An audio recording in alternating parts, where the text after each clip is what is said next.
Hey guys, and welcome to another one of my No.1 Sentai Gozyuger episode commentary and reviews. This time it's episode 27, Win the Battle, Get Rich Quick. And remember, if you do enjoy these videos, please remember to like and subscribe. It just means a lot on a small channel like this. Anyway, let's get into the episode. The episode opens with Bouquet admiring her Rikuo shrine when she's scolded by Taika-jun and Mr. Shining Knife, as her love should be solely for the Queen. Bouquet argues back, saying her love for Rikuo is real, and storms out. In the human world, Bouquet stops walking near the top of some stairs when Kuon puts his gun to the back of her head and, telling her say goodnight, loving sleeping beauty, shoots her in the back of the head. Later, Kamade is walking along when he spots some kids surrounding Bouquet as she wakes up. But when he asks if she's a Briton, she doesn't recognise him, before asking who she is. After the credits, Kamade is following Bouquet around, as she walks off with a load of food from a stall that Kamade ends up paying for with a stack of notes. Meanwhile, at Taika Village, the Gozyugers have received an invitation for a tour of Kuon AI concern. Despite considering it a trap, they decide to go anyway. Back with Bouquet, she enjoys her snacks, but seems saddened when she thinks Kamade is mad at her for him having to pay. As Kamade actually starts to believe in her memory loss, Bear-kuma appears, saying her name is Bouquet the Loving. She recognises that love was important to her, but is distracted by the ice lollies being eaten by some kids, before they hear screams and see people handing over money to a No.1, which declares itself No.1 World's Money #1. As the monster recognises Captain Bouquet, she actually hides behind Kamade, as he criticises the No.1's way of getting money, as it challenges him to a money-making battle. Over at Kuon AI, the Rangers are told that Kuon is actually in Philadelphia for a week at a conference. But as his number 2 offers to give a guided tour, Herrero refuses and starts to leave, but is grabbed by Ryuji, who tells him not to be so rude, as the others accept the tour. In the skies, flying aboard Goodburn, Bouquet has joined Kamade as he heads towards one of his favourite clients, who hires him to find his dear Asher, who turns out to be a pet dog, and doesn't even flinch at the 100 million yen bill Kamade hands him. While elsewhere, the No.1 brainwashes some businessmen to buy bottles of water for 1 million yen a bottle, despite it secretly being tap water. Back at the shopping district, some thugs are causing trouble as Kamade and Bouquet approach, and Kamade steps in to stop them, even deflecting a knife attack with a wad of cash, before the thugs run off. And as Bouquet questions Kamade charging for his help, the chairman offers to pay, and Bear-kuma prints off a bill for 15 million. Later, as Bouquet asks about Kamade's obsession with money, he explains he was once told something, as he flashes back to when he was Goju Wolf, and the then Goju Leon told him to have a sense of responsibility to those he helps. Back at Kuon AI, the tour ends, and as Kinjiro expresses his amazement at what he saw, the guide says he will take the rings as payment, and as revealing a Sentai ring, he transforms into Battle Fever Red.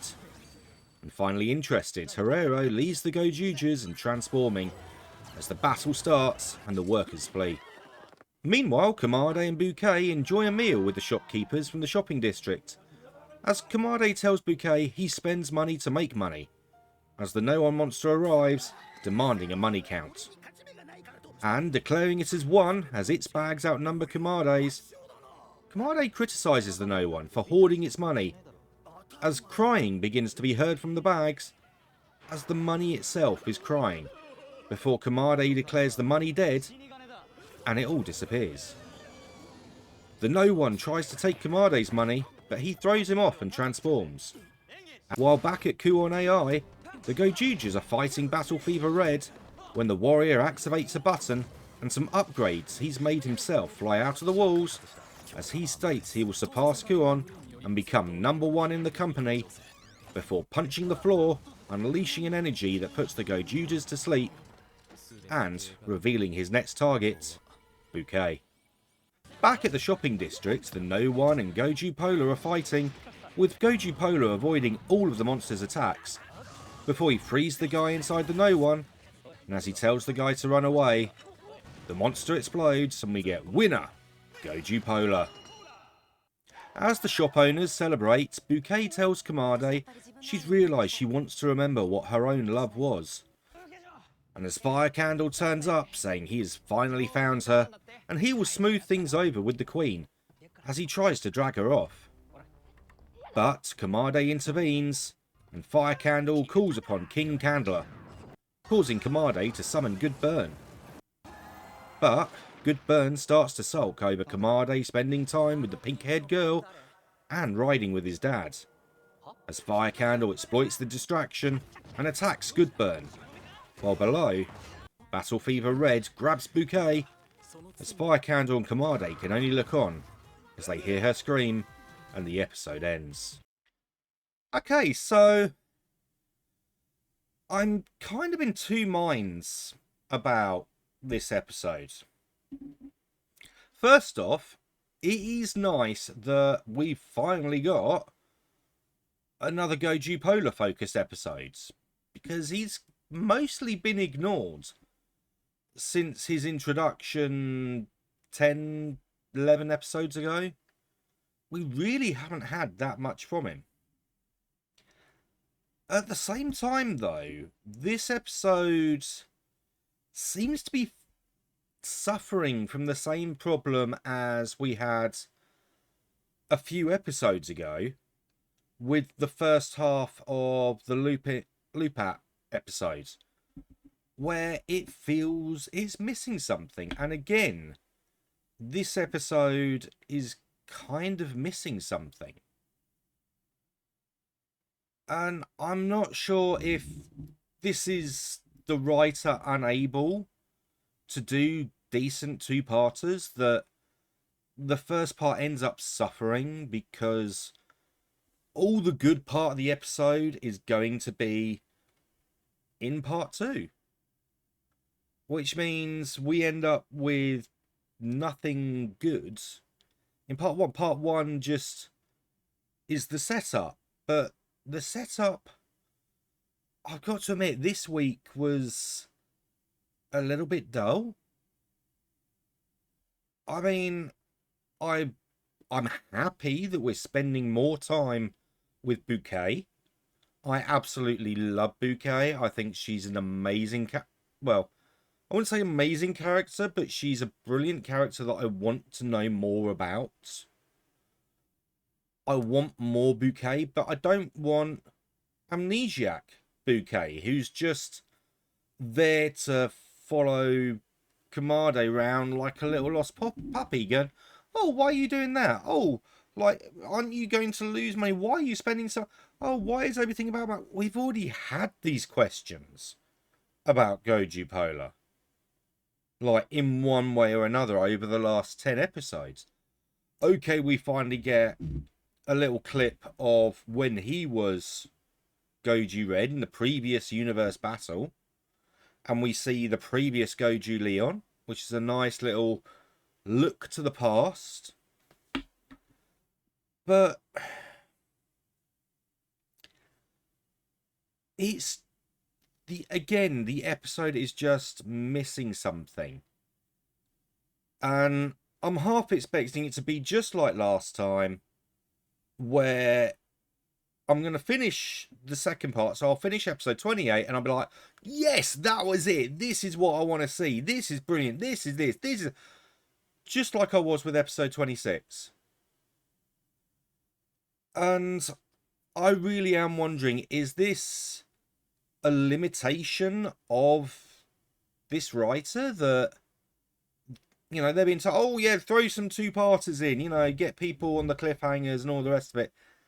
And this writer cannot do two-parters. They can do a part 2, but they can't do two-part episodes because the first part is just meh. There's just something missing in that first episode, and it's causing the show to suffer. I really feel that. I mean, the clip show last week was okay. I mean, it was a clip show.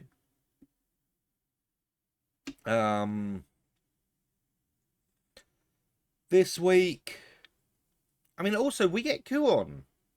He's there, and he just decides to shoot Bouquet in the back of the head for what reason? I mean, does he know that she's gonna lose her memory but survive, or does he think he's gonna kill her, or what? It just makes zero sense. And I want it to make sense.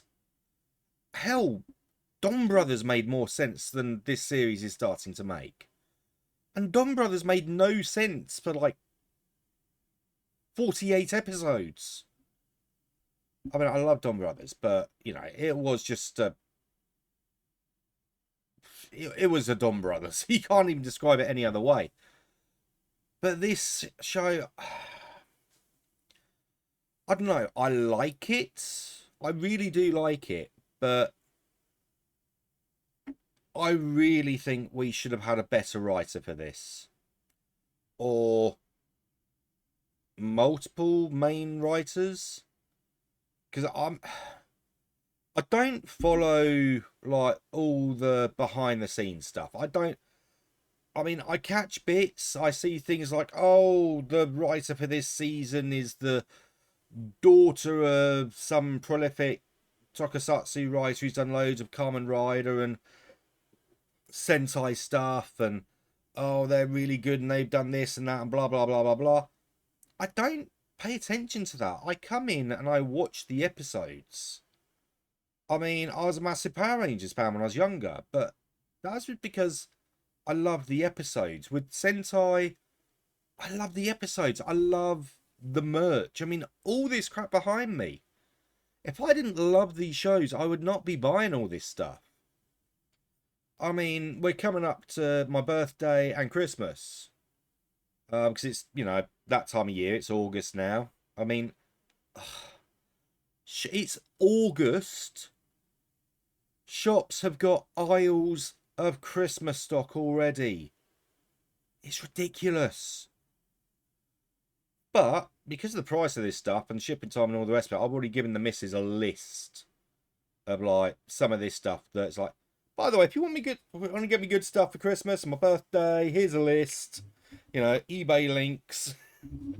It's like, you know, this is the stuff I want. And, you know, if I get it, I get it. If I don't, I don't. But I'll be happy either way. I mean, I'm still building that giant Megazord. I need to update this picture because at the moment here is the saber-toothed tiger just lying across that whole stretch. It's pretty cool. But yeah, I love Sentai, but there's just something at the moment where this writer either needs to stop doing two-parters, or they need to get better on part one of the two-parters, because at the moment it is really hurting the show. And like I say, I mean, I don't know like the ins and outs of like who's writing what and what their history is and all the rest of it. But if I remember right, you know, they've never written a whole Sentai show before. Why can't they be working with someone else who has the experience or does shows with multi-parts that they could work with and at least get these part ones better? You know, I've been doing Dew Ranger, which had a load of two-parters, and now I'm doing Die Ranger, which is so far is nothing but two-parters. The part ones are not suffering for it. Part one of a two-parter does not have to suffer for being a multi-part episode. They proved that so many times with other seasons over the years. So I just hope it improves, or we stop getting the multi-part episodes. Which is a shame, because I love a good cliffhanger. And yeah, I'm hoping Bouquet's okay, but the episode was so blur.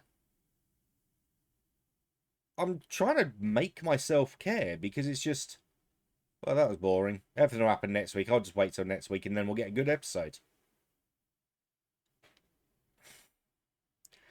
But anyway, I'm still a fan. I'm just, I don't know.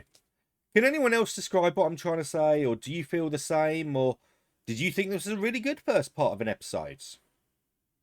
Let me know in the comments down below. Tell me I'm talking out my backside. If that's what you think, let me know. Because at the end of the day, this is just my opinion. And opinions are like backsides. Everyone has one. But either way, I'll see you guys next week.